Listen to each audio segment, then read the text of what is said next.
Hey, what's going on, guys? It's Shadow bringing you guys the next round to locals. I know it's been like a week, but ended up facing a kid here. One dice roll chose to go second since I know they want to basically drop their big drops on curve. So, open up with a Share Hoshi, which on KO will heal me on life, which is very good in this matchup.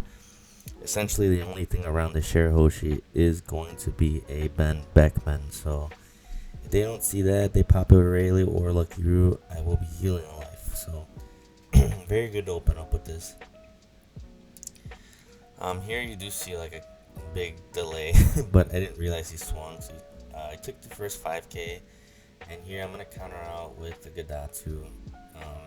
Wouldn't be able to use it this upcoming turn since it's 5 down worth. So I just choose to play out the Zoro, my own Rush Zoro, since I'm at less life.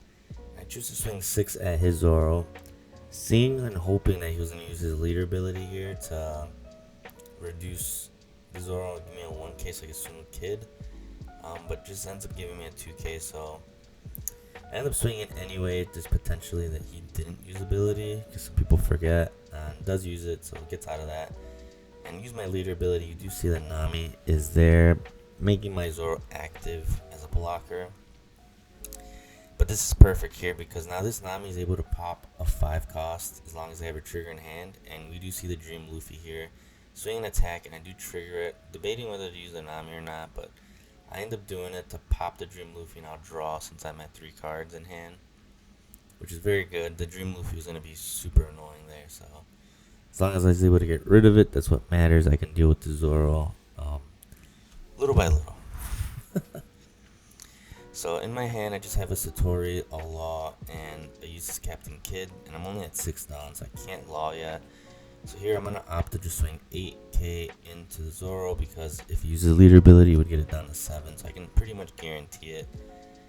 And just swing 7 at life, he takes it, and I play out a Scratchman Apu, and then use leader ability to make the Zoro blocker active again. So Apu is just a 1 cost. I think I only run it at a 1 of, maybe 2 of in the deck. It's good for like plays like this. Right now I have 3 blockers on the board because that Apu will be a blocker when there's a supernova on the field. So it's my way around it. So my opponent establishes a Lucky Root here, which is annoying because it can pop the Zoro or the Share Hoshi. But again, Share Hoshi you wouldn't want to pop because it'll heal me. So I'm gonna end up swinging 6 here. I'm swinging 6 at life, hoping that he takes it. You essentially need to swing 6, guarantee that the leader ability won't, free counter him. And I swing 6 only because then this Law is going to heal me and then attach it down to my leader. So swinging another 6 there, he blocks and gets rid of that Zoro, which is okay. I figured it was going to leave that turn. And then I just use my leader ability to flip up that uses Captain Kid, which is what I placed with the Law, to make Law a blocker. So now I have a 9k blocker if absolutely needed. He starts off with a 5k swing. Here I should have honestly taken the swing, but it could have potentially changed this turn. I say I should have taken it because I could have got that kid and essentially just played that useless Captain Kid for turn and basically got him down to no life, and then I could have swung out with the rest. Well essentially leader and the Law there. So I have no other plays here, so I'm gonna end up just swinging, I believe, 9k with my leader. And this is why I said I should have taken that kid, because I essentially gave myself no play this turn. It looks like I'm swinging 10k actually. So yeah, I'm swinging 10 just to guarantee that I actually get through, or this Lucky Root gets gonna block like he just did, and he pops a Share Hoshi. It's gonna heal me a life. I believe that Lucky Root is a mandatory pop, so it has to, which is a good thing for me because now since I did end up healing, it allows me to restand the Law as a blocker, whereas before I wasn't able to. And you do see another Share Hoshi, so I have 2 Share Hoshis in life, so I'm pretty goated to there. And you do see my opponent is going to do Hongo Otama to Ben Beckman the Law off the field. So a lot of stuff to just be able to get rid of one thing is crazy for me. Got him down pretty good. So at this point, this is why I'm playing more aggressive than trying to get rid of his board.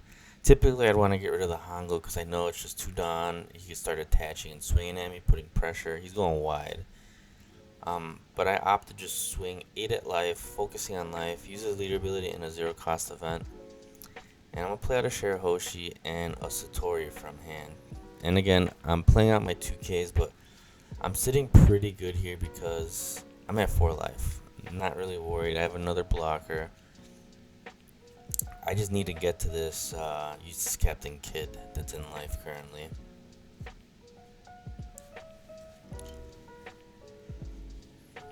But passed it over my opponent. I'm in a pretty okay spot. 2 cards in hand.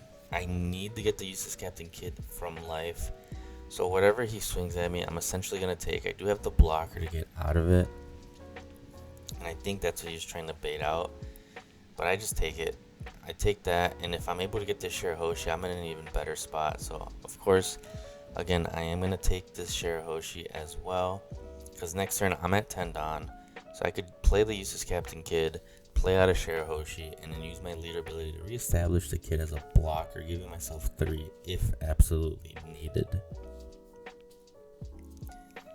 And here is where I figured he was going to do a Rayleigh play.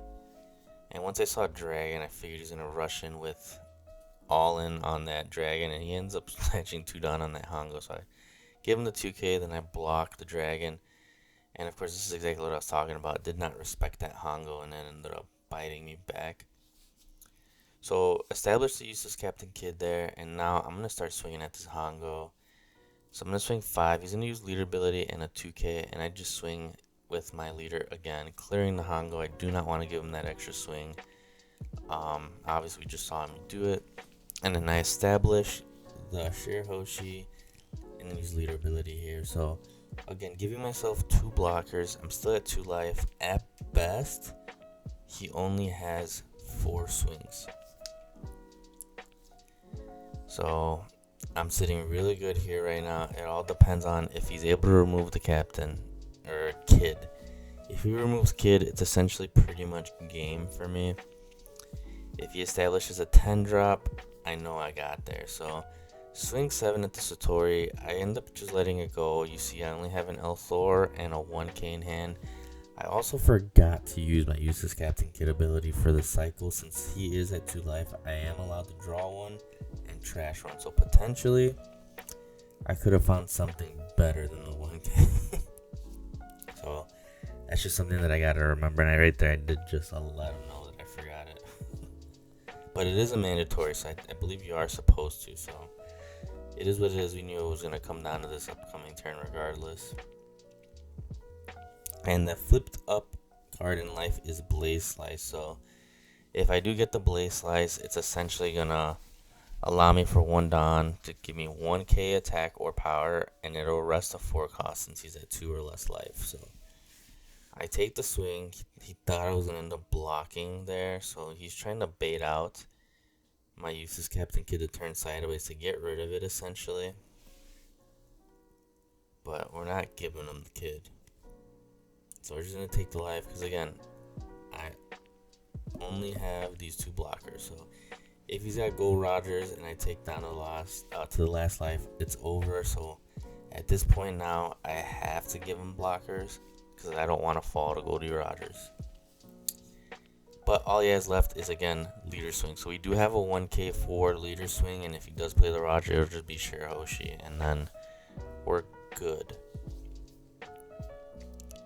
But here he's going to tap 8 Don and establish that Rayleigh, which is going to reduce the kid by 3 and then Shirahoshi, but chooses not to pop. And then he swings 7 here. And again, potentially attempting to bait out the kid. I don't have the counter for it, so I asked him how much it was. I take the last life. I believe it was probably a damned punk, or I think maybe another Blaze Slice. So here, at this point, I'm just going to attach Don onto Kid, swing out, and then swing with my leader, and that's game. If you guys enjoy the content, make sure to subscribe to the channel. like the video, comment down below what you guys thought of the match, and I'll catch you guys in the next one.